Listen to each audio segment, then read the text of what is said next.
Turn the light on. Oh, yeah, you got it. This is the Rife Research Laboratory in Point Loma. This is Royal R. Rife, the research scientist of this laboratory. Here are views of the Rife Research Laboratory at Point Loma, California. This is narrated by John Crane, the principal scientist in this laboratory was Royal R. Rife, R-I-F-E, who had worked in research on cancer and many other diseases from 1920 to 1942.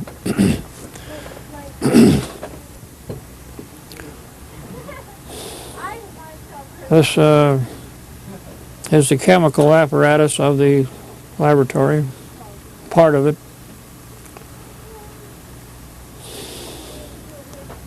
The cultures are in this cabinet, which had to be protected from the radiation of the electromagnetic energy developed by Rife's ray tube instruments.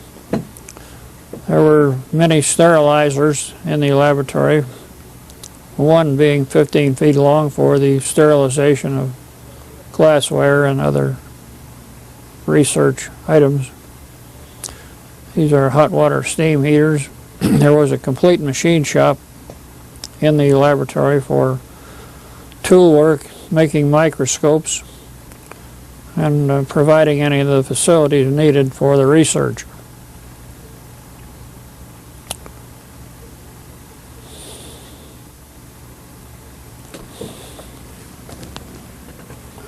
This research was sponsored by the Rife Virus Microscope Institute, by Life Lab Incorporated, and by the John F. Crane Corporation, set up for continuing Rife's research.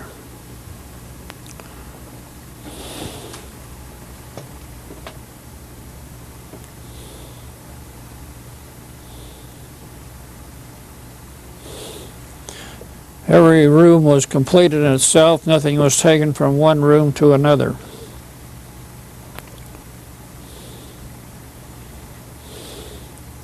Rife was a world traveler and a great marksman. He had 40 of the most beautiful guns made in those days.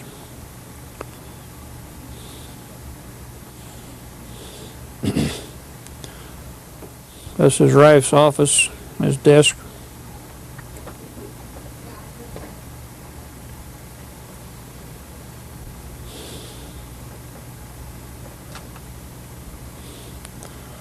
This is the vault where he kept some radium and other valuable materials used in the experiments on cancer. Rife had about 1,000 albino rats in the basement, which he used to grow tumors from a virus he isolated, a cancer virus, which was isolated and injected into the rats. These are steam sterilizers in a sterilization room.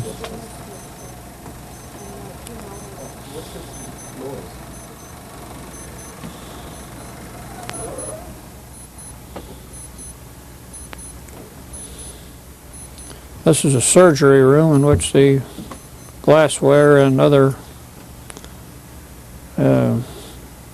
surgery items were used in the operations on the rats by Rife.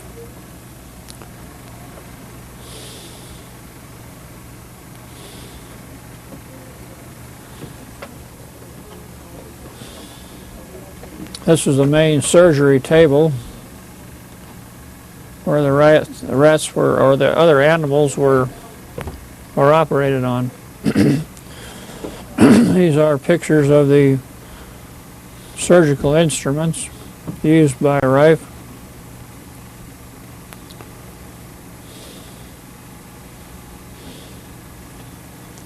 Rife was assisted by many MDs that worked with him during this research. This is the optical room in which the microscopes and the Leitz optical bench is shown in the background with his universal microscope, the Rife microscope, published by the Smithsonian Institution and the Franklin Institute. This was one of 5 instruments that Rife designed and built with the help of his colleagues. This is a 1,000,000-volt X-ray.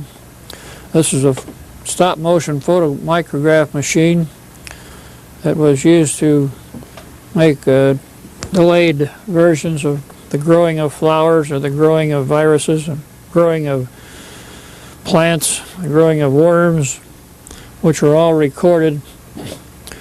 This is a Scania research camera, 35mm, that Rife used in his work.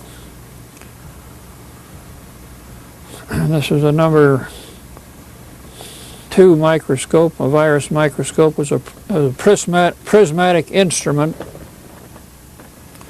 And this is the number 3 universal microscope, prismatic type, that embodied all fields of microscopy, including dark field, polarized light, infrared light, ultraviolet light, and monochromatic beam light.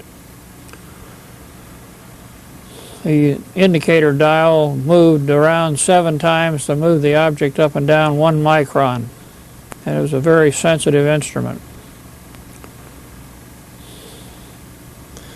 The ocular that you see on the left side in the middle of the instrument, when that was plugged in, made it a standard microscope. Now, in isolating cancer virus in 1931, Rife took an ulcerated human breast mass from the Paradise Valley Sanitarium donated by Dr. R.T. Hamer, who was assistant superintendent of the Paradise Valley Sanitarium and Hospital. Portions of this tumor were cut out and filtered through a triple-aught porcelain Berkfeld filter, which gave about 10 micron filtration. The virus could readily pass through a filter of this degree of closeness. The test tubes that are shown here are irradiated for 24 hours with neon argon or krypton gas, in which, like a fluorescent light, the radiation caused the virus to become virulent. Rife could then grow tumors in weeks instead of months in the art without this radiation.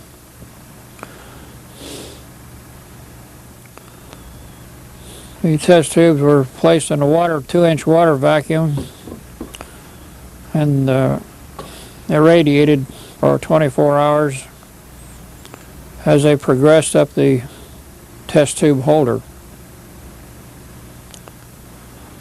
Everything is flamed to sterilize the bacteria, to sterilize the cotton that held it, and the solutions. Every time one test tube disappears, it means that there's an elapsed time of 24 hours between the radiation of the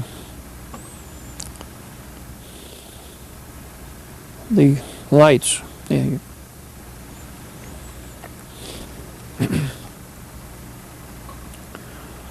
This shows some of the experimental animals in the basement. Rife had over 1,000 animals, mostly albino rats.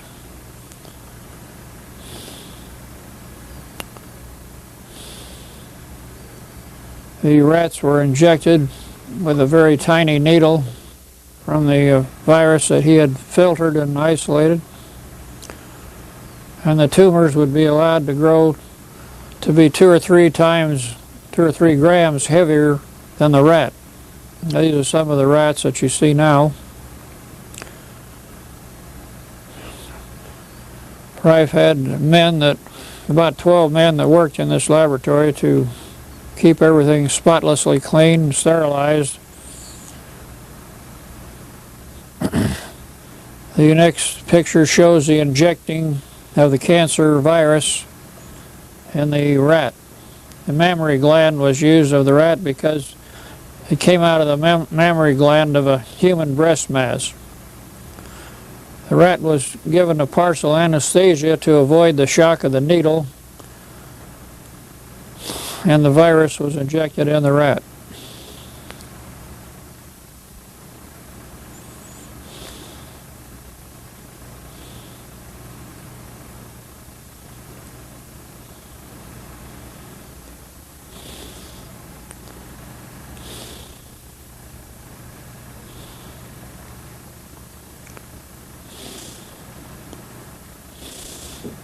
The point of the injection is shown in the forward part of the rat.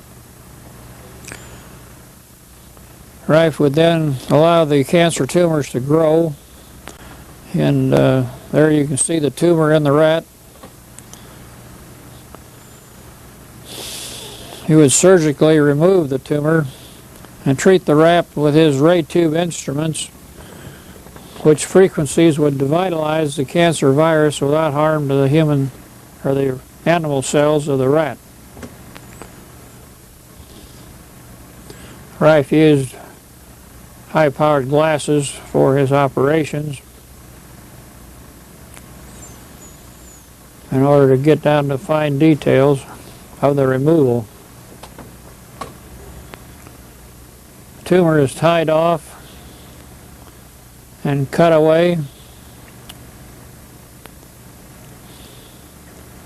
in which the cancer virus can again be isolated from that tumor, and going into other rats with the injections of over 400 times to prove that the virus that he isolated was the cause of the cancer tumor. Now this shows the tumor coming out of triple distilled water, and a portion of that tumor is being cut away so that you can observe the cancer virus under Rife's microscopes. Rife had the only microscopes in the world that could see the cancer virus or any other virus alive, and he studied them for years, which is all recorded in the Polarity Research Manual in the first section called Electron Therapy. Everything that you see is triple distilled.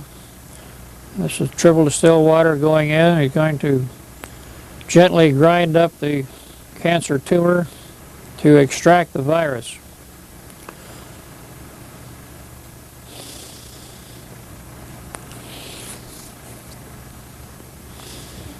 This is a Berkefeld filter, porcelain filter, similar to Dresden China unglazed. The liquid material is poured into the test tube, and a drop is removed from that liquid, which Rife will shortly place on a slide which has been sterilized with flame.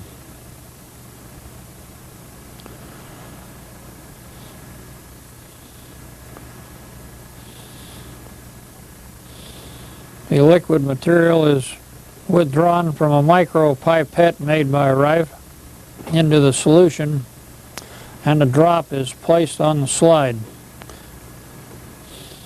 and covered with a cover slip made of quartz. Rife used quartz slides because the light passed through better than glass. Now the ray tube is above Rife's head, which will be turned on later to kill the virus. The instrument is to the left of Rife, the black instrument, which is a ray tube instrument. It consists of being a transmitter and an audio oscillator in which Rife could tune the frequencies which he knew would kill the virus, just like a voice would crack a glass. Now these are the first pictures ever made of the cancer virus.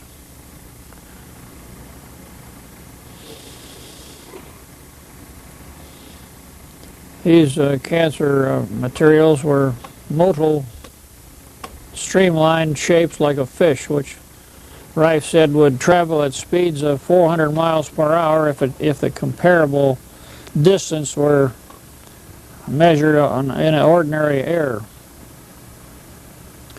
This is an air bubble coming in from the right-hand side of the slide because the slide was not sealed.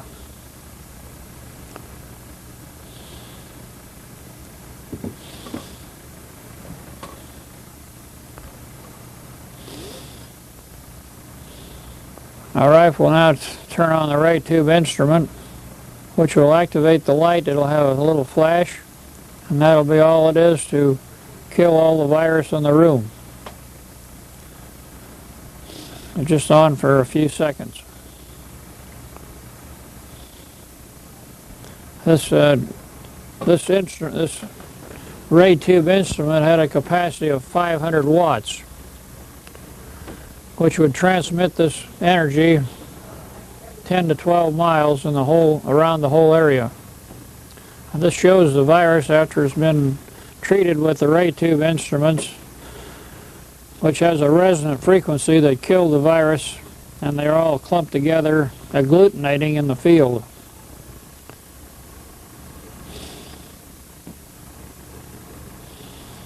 This shows the ray colors, not the colors, but the ray emanations. You'll see the colors pretty soon.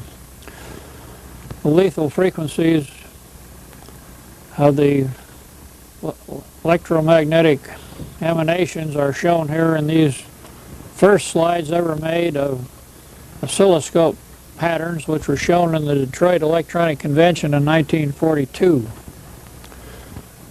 The spikes of these frequencies are primarily the killers of the virus, which actually the internal energy is built up in the virus and they just disintegrate into pieces. So there's no life left to grow again.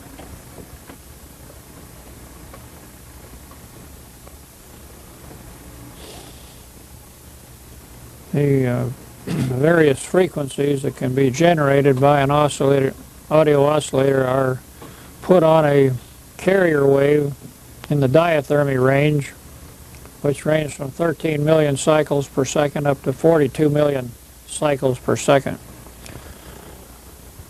And this shows the amplification of the signal going into the carrier wave, and the slower frequencies now are being shown, which they can be varied with harmonics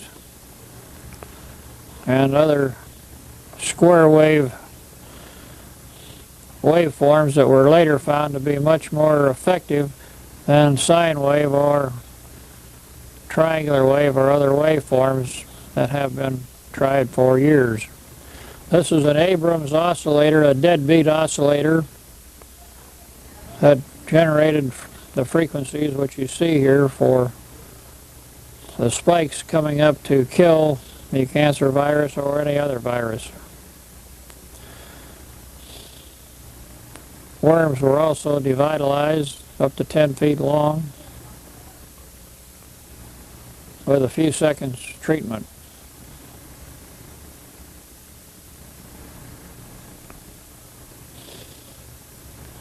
Rife tested Abrams' deadbeat oscillator and found that it worked also, in addition to his own electromagnetic energy systems.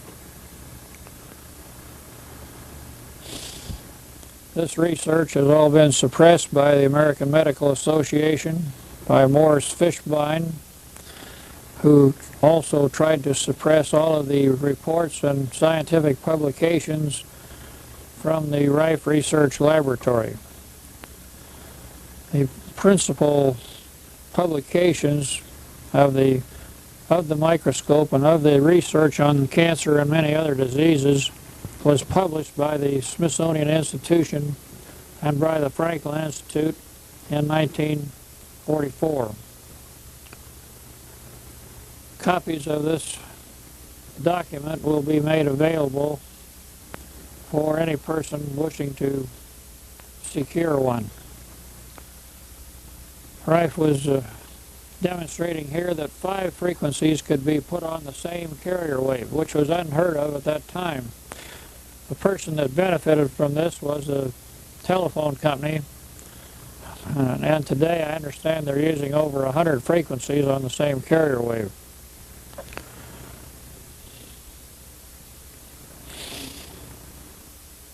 This work was in conjunction with Coolidge of General Electric, who furnished the ray tubes. This is a picture of the interior of the laboratory of John F. Crane in San Diego. Years later,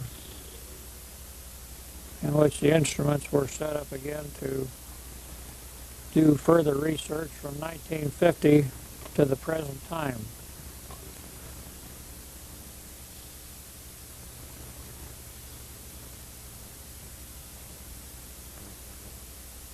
This is an optical bench, Bosch and Lone, for studying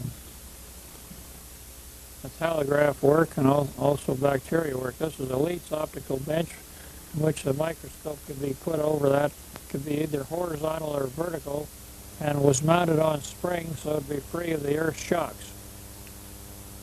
This is a petrographical micropolariscope used by Rife for chemical analysis and for observation of the bacteria and virus, which was transmitted up through the 40-inch bellows of the Leitz optical bench so that photomicrographs could be made of the bacteria and other entities.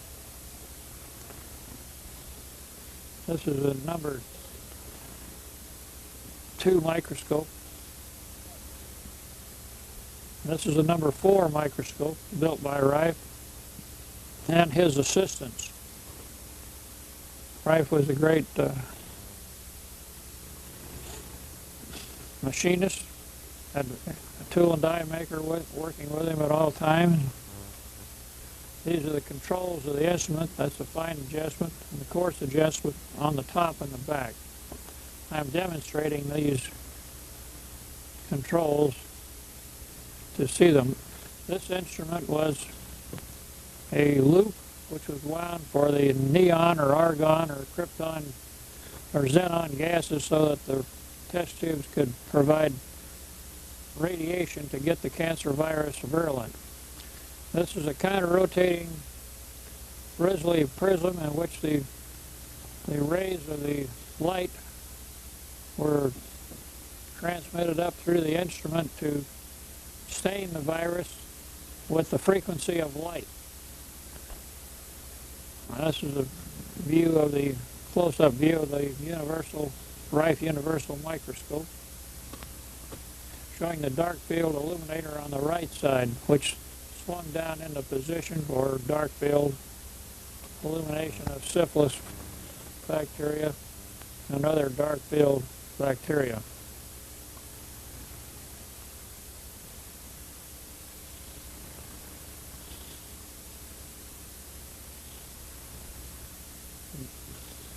Rife researched all of the bacteria, including Streptococcus, Staphylococcus, Streptothrix, leprosy, tuberculosis, gonorrhea, Streptothrix, and many other diseases.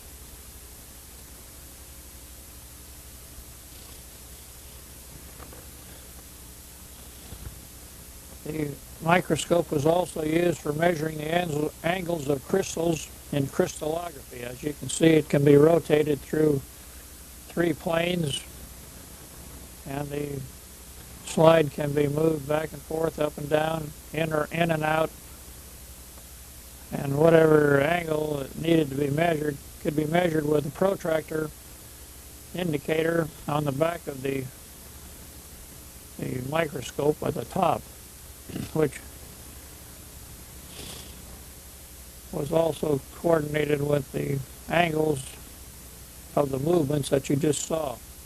The lights underneath the base of the microscope could be moved back and forth to use different types of light, such as infrared, ultraviolet, monochromatic beam light, and any other light that was desired.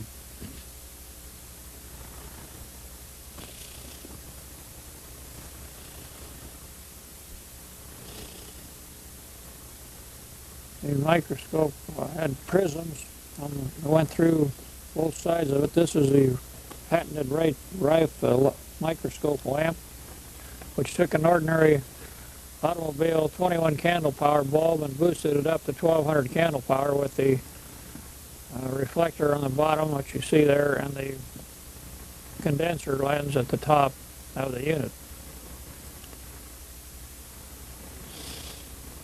This is a Van Leeuwenhoek hanging drop microscope, first developed in around 1600 by a Dutchman in Europe, in which he could see large bacteria like paramecium and other units of microorganisms. This is the original research instrument, which changed the ohms from 100,000 ohms to 1,000,000 ohms in steps of 1 ohm to vary the frequencies used in this ray tube, which you're seeing here now. This is the inside of the ray tube, activated by 8,000 volts, in which helium gas was used to cause the radiation to kill the virus of cancer and other viruses. This is a standard X-ray tube converted with the helium gas so that it could be used, and this shows the change in the resonant frequencies to get different intensities of the light.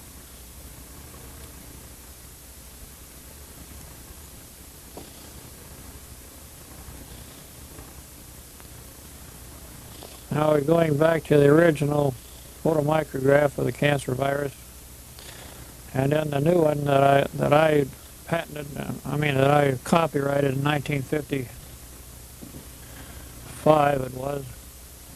This is a bacteria called typhoid, Bacillus typhosus, in which the bacteria has 3 viruses, one at the bottom, which you see, one at the side, and one at the top. When the polarity is negative in the body, the virus remain in the bacteria, but when it gets too negative, they're compressed and they're extruded from the bacteria. When it's positive, well, they remain in the bacteria and there's no disease. The feelers are shown on the lower right-hand portion of this picture. That's done with a stain that Rife developed to show the feelers. This was a dinner meeting at Dr. Milbank Johnson, MD's home in Pasadena, honoring Rife and Dr. Arthur I. Kendall of Northwestern University Medical School. And this is the 40 doctors that attended that dinner. And they had Dr.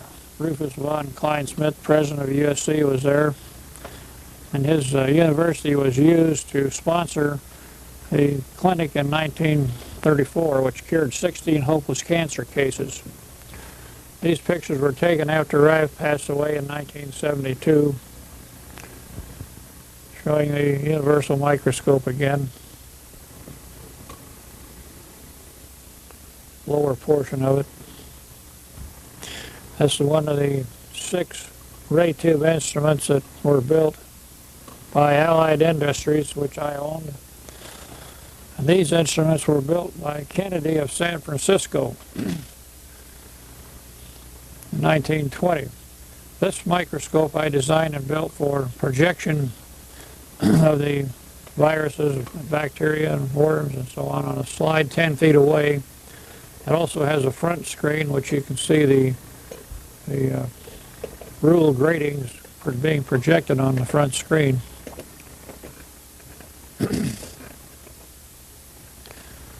This projection microscope is available at $10,000 apiece.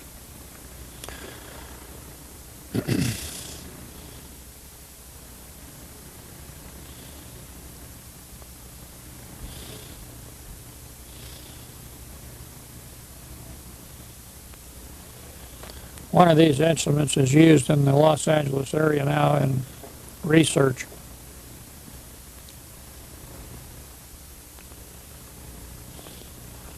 The digital control on the right, lower right, is for getting back to precision locations, up and down, and vertical locations, so that slides can be put in and out and focused very rapidly. Here we go. Okay. This shows the projection microscope with a test lens in the center of it, which can see the filament of the light and bring the entire system into focus for projection to a screen 10 foot away.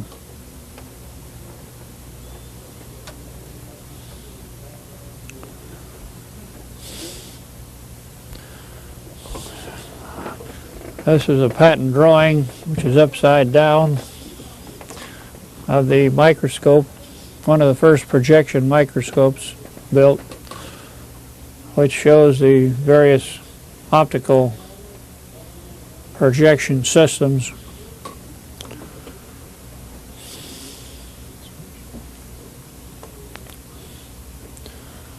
This is an external view of the projection microscope outside on the sidewalk.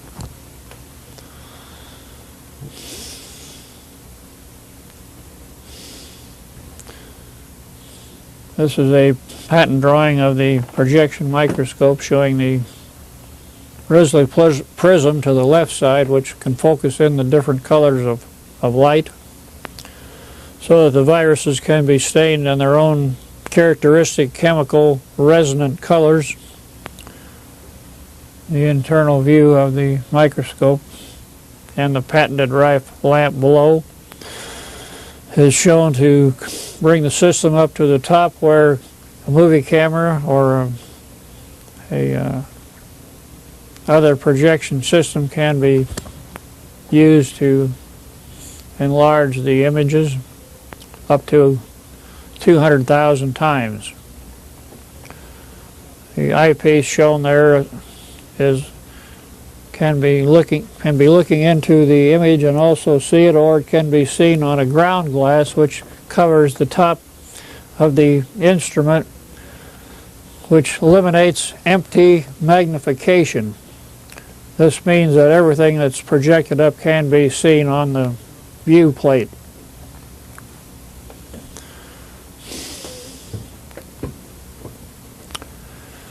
This is an external view of the first projection microscope,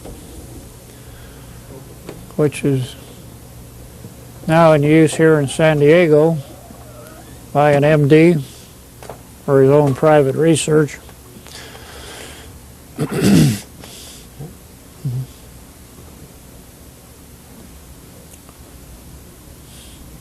This is a front view of the instrument showing the dial on the left-hand side, which operates two twin jack screws that move the microscope up and down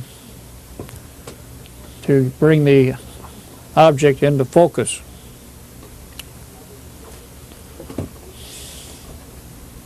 This is a rear view of the same instrument showing the belt that's connecting the two jack screws. Now, this is a test setup on the Leitz optical bench showing the optical system, which can be projected to test out the various optical components. And this is another external view of the projection microscope with a 6-inch barrel, which has locations at the top of the barrel for 3 eyepieces or a camera, which can be inserted, and the images reviewed or seen.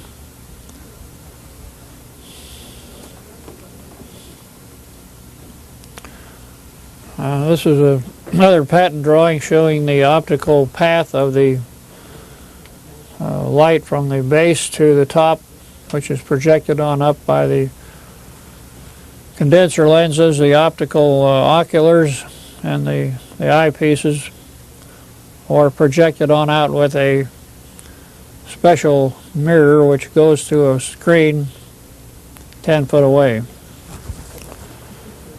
It could also go to a television camera, which would increase the power another 10,000 times.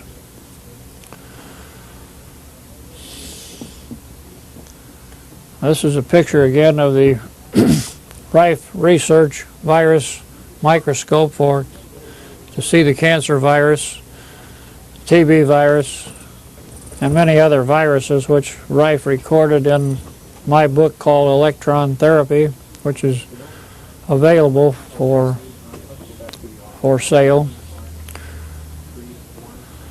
in the Polarity Research Manual.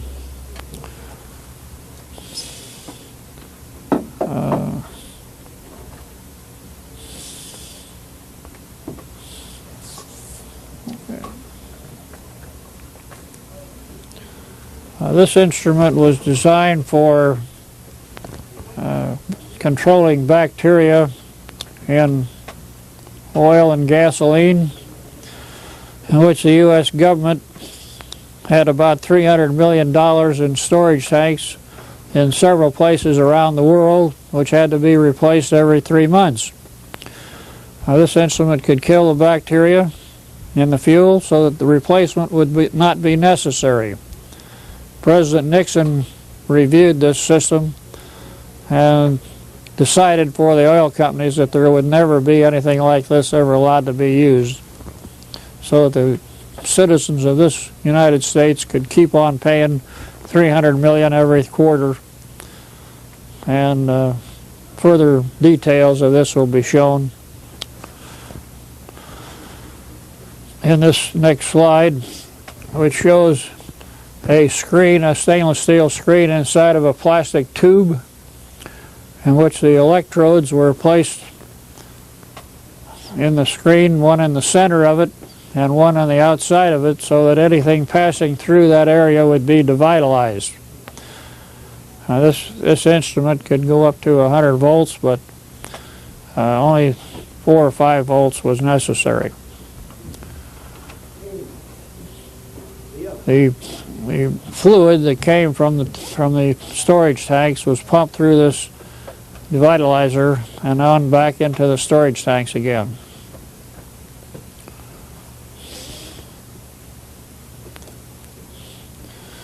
Another setup was made to kill the viruses and bacteria in chickens.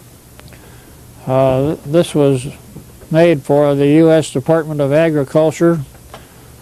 Secretary Butts was the principal secretary at the time, and his research lab was over in Marchfield near Riverside, California. And this system was set up to be used inside the chicken cages. They just slid in, and the wires that you see were made of aluminum. The frequency instrument goes in the background to generate frequencies which would be lethal to the viruses that the chickens were being infected with from living in unhealthy conditions. Upon delivery of this unit to the U.S. Department of Agriculture, they immediately saw that it was electronic, and after being apprised of that fact, they refused to allow any research to be done because they were working with drugs only on instructions from Secretary Butts. And all of this work in preparing this experiment was in vain by John Crane. The chickens were destroyed at the rate of about 25,000 a month because of this virus condition. That's it. All right.